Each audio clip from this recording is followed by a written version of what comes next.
sa video natin ngayon mga maestro ay pag-usapan naman natin itong lumalabas po no, sa mga post ngayon sa social media, sa YouTube, sa Facebook.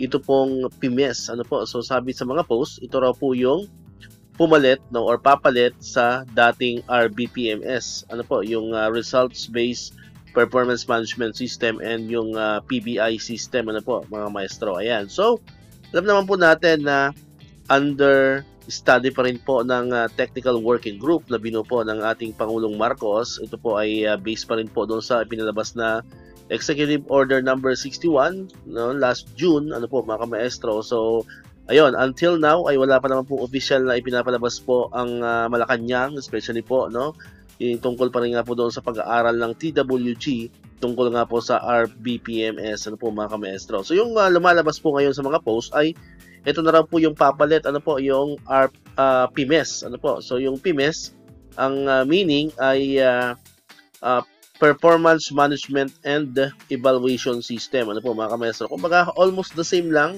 sa RPMS, inalis lang yung results base, ano po mga maestro. So inalis yung results base. So ang focus siguro dito ay yung performance management, ano po mga maestro.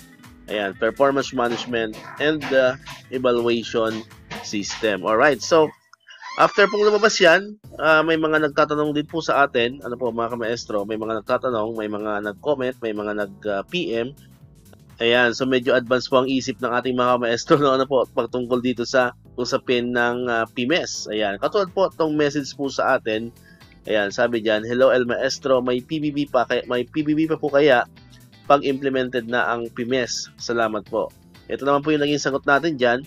Well, as of now, wala pang executive order or DepEd memorandum to support PIMES. Di pa siya official, kaya di pa po natin alam ang guidelines. Wait natin, ma'am. Ayan. So, yan po yung sagot natin sa katanungan kung meron pa rin po bang PBB, ano po, kung matutuloy man ito at kung ito na nga ba talaga ang papalit sa RPMS, ito pong PIMES, ano po, or yung Performance Management and Evaluation System. Alright? Pero ang ano yan, ang malinaw po, so PBB 2023 na makukuha natin possibly by next year. Meron pa po yun, no? Kasi under pa po yun ng RPMS mga kamaestro. So meron na po tayo makukuha ang PBB 2023. Yan po yung sa pagkakaalam po natin. Pero yung PBB 2024, ito pong for this fiscal year 2024, yun po yung affected na.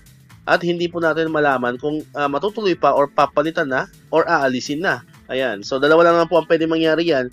It's either papalitan or aalisin ng tuluyan. Ayan. So, pero as of now, sabi ko nga dito sa reply ko kay sa isang subscriber natin, isang follower natin, wala pa naman lumalabas na executive order. Ano po? Kasi may implement lang naman po yung PIMES, kung yan na nga po talaga papalit, through executive order, ano po, or through DepEd memorandum naman po sa ating kagawaran. Ayan. So, as of now, ay wala pa naman pong ipinapalabas. So, antay-antay po tayo. Anyway, ang palugit naman ng Pangulo is until December.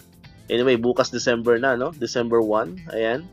So, December 1, for the month of December, yan po yung crucial, ano po. So, yan po tayo mag-aantay ng updates, no?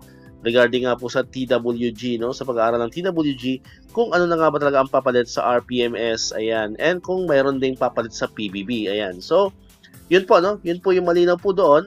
Ang dalawang scenario na pwede mangyari ay aalisin yung PBB pero walang ipapalit.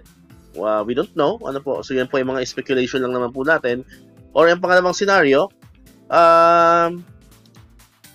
may PBB pa rin pero papalitan yung pangalan. Katulad ng RPMS, pinalitan siya ng PIMES. Pero syempre, hindi pa rin natin alam yung pangalan ng PBB kung ano man yung ipapalit sa kanya if ever man.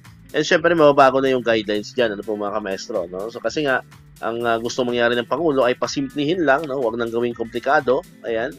Simplihin lang dapat yung mga ginagawa natin and sana maging efficient, kumbaga, no? Yung implementation po ng kung ano man yung papalit sa PBB, ano po mga kamaestro. And pwede rin palang pangatlong senaryo, pwede rin manatili pa rin yung PBB, ano po, hindi na babaguhin yung pangalan. So, abang-abang lang po tayo, no? So, yun po. Yun po yung sagot natin sa follower po na hopefully nasagot ko po ang katanungan po ninyo. So wala pa po, hindi pa po official itong lumalabas sa mga po sa social media. Although baka yan po ay totoo na pero wala pa pong guidelines. So abang po tayo sa guidelines kasi mahirap pong magsalita hanggat wala po tayong binabasang executive order or DepEd memorandum, no, para po maging basihan nitong atin pong PMS or yung Performance Management and Evaluation System. Alright, so dito ko natatapusin itong ating video ngayon mga kamestro. Kung di ka pa nakakapag-subscribe, click mo na ang subscribe button dyan para ikaw yung unang nakapanood ng mga videos na na-upload natin. Katulad nito, yung mga updates pa rin about sa PBB and other bonuses po ng mga teachers and government employees. And syempre, click mo na rin ang notification bell button para man-notify ka, always updated ka pag may mga bago tayong uploaded na videos. Sa muli, maraming salamat sa inyong panonood at pakikinig. Once again, El Maestro, see you on my next vlog. Bye-bye!